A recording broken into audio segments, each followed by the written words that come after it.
What's up, everybody? This is another video, session 10. I'm talking about the life of wisdom and how we live a life of wisdom. I just did part A. Now I'm going to do part B. It's exciting to me because we have an opportunity. We have the privilege to live a wise life, to live a amazing life, pursuing the principal thing, which is the wisdom of God, and there are many benefits and glorious things to come out of it.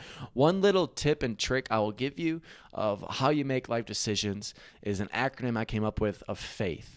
You know, you make decisions in life, you make wise choices, whether small or large, with faith. Of course, FAITH. F stands for the fear of the Lord. Of course, the beginning of wisdom. You got to believe him. You got to understand that he's real. A, advice. Seek godly advice. I, intercession. Cry out to God. T, treasure his commands. Value his word. And H, hasten to obey. Willingly and joyfully obey him and be willing to obey him and hasten to obey him. So when you're making those decisions, the model that I use, I believe it will produce much fruit in your life, especially those big decisions. You know, map it out, take time and make a wise choice using this acronym of faith. Do I have the fear of the Lord? Am I believing him? Am I asking for any advice either from your parents or a mentor or a friend or coach or a teacher, pastor? Am I crying out to God? Proverbs 2, am I lifting my voice? Am I interceding, asking for his will and asking for wisdom? Am I treasuring his words and commands? Am I obeying him? I've used that little acronym, and that really helped, and I believe it'll help you as well. Okay, now the Sermon on the Mount, Matthew 7. We're going to end with this, the shebang, the climax, the fireworks. Boom!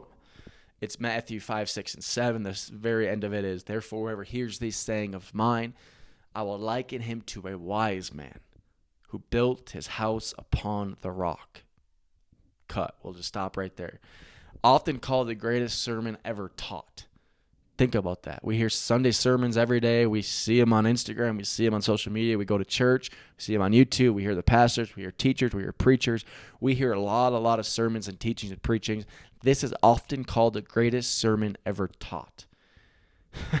And that's the ground in which we build. And those who do are called wise. This is it right here. Matthew 5, 6, and 7.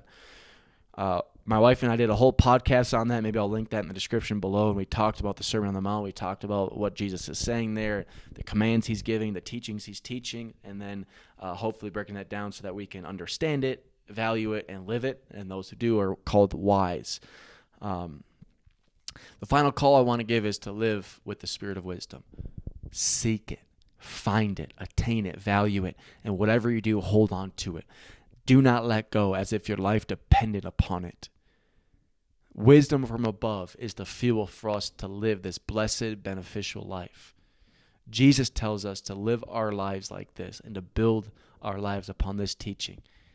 And those who do will be strong as if their house is on a rock. Bless you.